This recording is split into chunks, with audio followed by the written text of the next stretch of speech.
बच्चों, तो कैसे हैं आप लोग। आज के इस वीडियो में मैं, जैसा कि मैंने व्हाइट बोर्ड पर लिखा हुआ है, कब मिलेगा सक्सेस ना। आज के बहुत सारे स्टूडेंट हैं, यूथ हैं, या हमारे जैसे स्ट्रगलिंग टीचर्स हैं जो बहुत ज़्यादा स्ट्रगल कर रहे हैं और उनको सक्सेस नहीं मिल रहा है।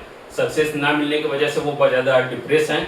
और क्या उनके कारण, क्या उनके पीछे कमियां हैं, क्या उनके पीछे कारण है कि जिसकी वजह से वो सक्सेसफुल नहीं हो पा रहे हैं, या उनको फेल्योर मिला हुआ है। जैसे मैं अपने आप के बारे में बताऊं तो मैं भी अभी फेल्योर हूं। मैं ज़्यादा सक्सेसफुल तो हुआ नहीं, अभी स्ट्रगलिंग टीचर हूं। तो क्या ऐसी कमियां हैं मेरे अंदर, वो आज मैं एक्सपीरियंस आपको शेयर करना चाहूँगा और बताना चाहूँगा कि ऐसी क्या कमियां रह गई मेरे लाइफ में जो मुझे अभी तक अनसक्सेसफुल बनाई हुई है या फेल्योर बनाई हुई हैं। और इसी साथ में मैं आपको एक सक्सेसफुल व्यक्ति से मिलाऊंगा और उनसे इंटरव्यू कराऊंगा और बताऊंगा कि कैसे वो अपनी ज़िंदगी में सक्सेसफुल पाएँ और अपने अनसक्सेस का पीछे, मतलब अपने फेल्योर का रीज़न तो मैं बताऊंगा और उनके सक्सेस का रीज़न भी उनसे पूछूंगा और आप लोगों को भी बताऊंगा। और अभी उनको मैं बुलाऊंगा, लेकिन पहले मैं अपने अनसक्सेसफुल का होने का रीज़न बता दूं। सबसे पहला रीज़न तो ये कि मैं जब स्ट्रगलिंग फेज में था, तो आज से 6 साल पहले की बात है, जब मैंने बीएससी किया। बीएससी करने के बाद एमएससी किया। उस समय तक मैं एमएससी करने का मेरा कोई मूड नहीं था। बस मेरे एक दोस्त पंकज ने मुझे कॉल किया था और उन्होंने बताया कि एमएससी का फॉर्म निकला है यूपी कॉलेज से, आइए भर देते हैं। तो उसी के कहने पे मैंने भर दिया। मेरा कोई गोल नहीं था कि एमएससी करूं ना। एमएससी मैंने मतलब किसी के रैंडम पर्सन के कहने पे किया। तो सोचिए, अगर कोई पर्सन अगर सक्सेसफुल होता है तो उसका पहले से एम फिक्स रहता है कि क्या मुझे करना है, क्या उसे नहीं करना है। और मेरा कोई एम फिक्स नहीं था और किसी दोस्त के कहने पे मैं एमएससी कर रहा हूँ, बताइए। तो यही मेरे पहला रीज़न तो मुझे ये लगा कि मेरे एमएससी करने की वजह से जो गोल फिक्स नहीं था। एमएससी करना कोई बुरा बात नहीं है हालांकि, लेकिन मेरे गोल फिक्स नहीं था उस समय एमएससी करने का। और इसी वजह से मैं कुछ समय तक भटकता भी रहा। मैंने कई वर्क जॉब भी किए, कई रैंडम जॉब किए। जैसे अगर मैं बताऊं कि मैंने मसाला बेचा, मैंने तेल बेचा और बहुत सारे काम किए। और लेकिन उसके बाद भी मुझे कोई सक्सेस नहीं मिला, जो कि होना भी चाहिए कि सक्सेस नहीं मिलेगा, क्योंकि मैं रैंडम काम कर रहा हूँ। और टीचिंग का जॉब छोड़ के एमएससी करने वाला लड़का अगर स्टूडेंट देखा जाए तो ज़्यादातर उसको यही चांस होता है कि वो कोई जॉब करे, तो टीचिंग जॉब करे तो उसको ज़्यादा सक्सेसफुल होने का चांस रहता है। जैसे कि मेरे कई दोस्त हैं। मेरा एक दोस्त है जो फिजिक्स वाला में आज जॉब कर रहा है, और क्योंकि उसने एमएससी किया और उसका गोल उस समय से ही फिक्स था कि वो वहाँ पे एमएससी करेगा और उसके बाद पीडब्ल्यू में जॉब कर लेगा, क्योंकि वो टीचिंग पहले से कर रहा था। ठीक है। और ज़्यादा मैं अपने बात को ना बढ़ाऊं, बस इतना बता दूं कि मेरा दूसरा रीज़न फेल्योर होने का ये है कि मैं बहुत ज़्यादा डेली डेट में उठता था, 10 बजे सो कर उठता था। और वही सक्सेसफुल इंसान का मैं जानता हूँ कि वो 4 बजे भोर में उठ जाते हैं। जैसे कि अक्षय कुमार ने भी अपने इंटरव्यू में बताया है कि 4 बजे भोर में वो उठते हैं और ऐसा दिन उनकी ज़िंदगी में नहीं बीता कि उन्होंने उगता सूरज ना देखा हो ना।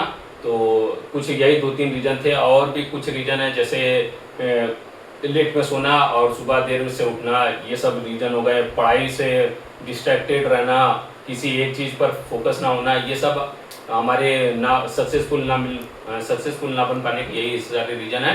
तो यही मेरे पर्सनल एक्सपीरियंस थे जो कि मैंने आपको शेयर किया।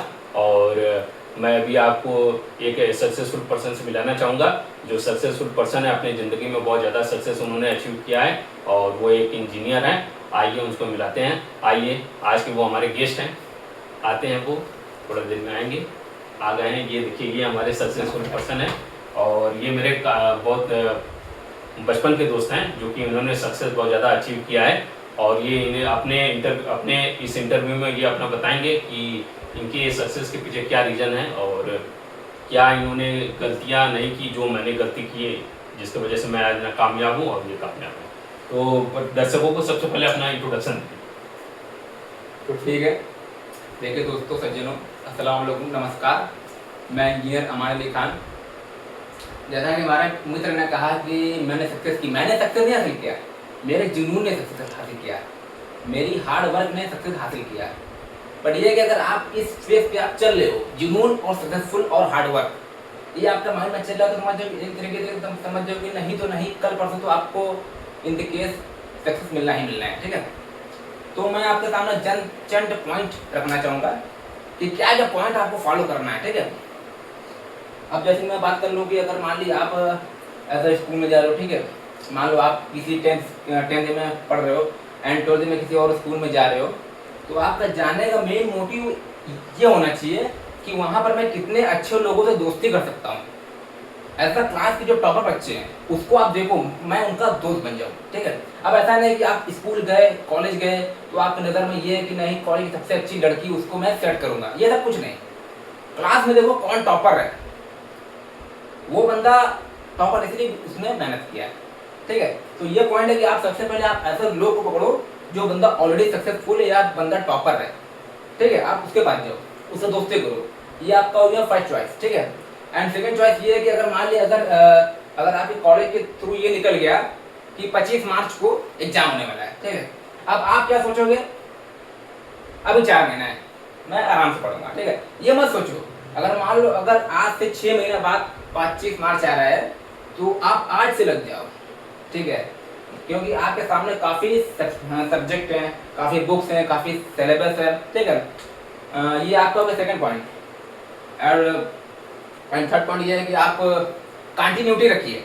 अगर मान लिया अगर आप सुबह उठ रहे हो, 5 बजे उठ रहे हो, 1 घंटा स्टडी कर रहे हो, तो आप इसको कंटिन्यू रखो। ऐसा नहीं कि आप 3 दिन किए फिर 5वें दिन सो गए, ऐसा कुछ नहीं है, कंटिन्यू, ठीक है। तो और दूसरा ये कि आप फोर्थ आपका ये है कि अगर आप किसी भी सब्जेक्ट को या किसी भी कोई अगर सब्जेक्ट है तो आप उसको फोकस करो, और ये आप शर्माओ मत। अगर ऐसा शर्मा रहे हो तो आप आगे बढ़ नहीं सकते हैं। अगर मान लो क्लास में कोई क्वेश्चन नहीं आ रहा हो, तुम सोचोगे मैं सर से पूछूंगा जिसमें मेरी बेइज्जती होगी, इसमें कुछ नहीं भाई, तुम पूछोगे तुमको जवाब मिलेगा और वही जवाब तुम एग्जाम में लिखोगे। अगर कल को तुम शर्मा के यार हमको नहीं आ, सबको आ रहा है हमको नहीं आ रहा है, तो वह एग्जाम में भी तुम सोचो काश में ये क्वेश्चन पूछ लिया होता है, ठीक है। एंड आपका लास्ट एंड फिफ्थ पॉइंट ये है कि अगर आप अपना एम फिक्स करो, टीचिंग का हो, डॉक्टर का हो, इंजीनियर को, आप अपना एम फिक्स करो एंड कंटिन्यूटी उसी पे फोकस करो। आपको ये देखना है कि हमको इस फील्ड में हमको मेहनत मिल सकती है, तो इसी में आप लगातार कंटिन्यूटी आप फोकस करो। एंड कोई अगर ऐसा बीच में अगर कोई लड़का आ रहा है बीच में कि भाई मैंने ये ज्वाइन किया, भाई मैंने ये फॉर्म अप्लाई किया, तुम क्या दो भाई तुम ज्वाइन करो ना, बट मेरा फोकस ये है, मेरे को इंजीनियर बनना है तो मेरे को इंजीनियर बनना है, मेरे को डॉक्टर बनना है तो मेरे को डॉक्टर ही बनना है। अब 3 साल में तुम्हारा ध्यान कभी डॉक्टर पे गया, कभी इंजीनियर पे गया, कभी सब इंस्पेक्टर पे गया, तो इसमें ना ही आप ये बन पाओगे ना ही आप वो बन पाओगे। आप फोकस रखो, इसी में आपकी सफलता है, और वही चीज मैंने किया। जय हिंद दोस्तों, मेरा नहीं पॉइंट ऑफ व्यू था।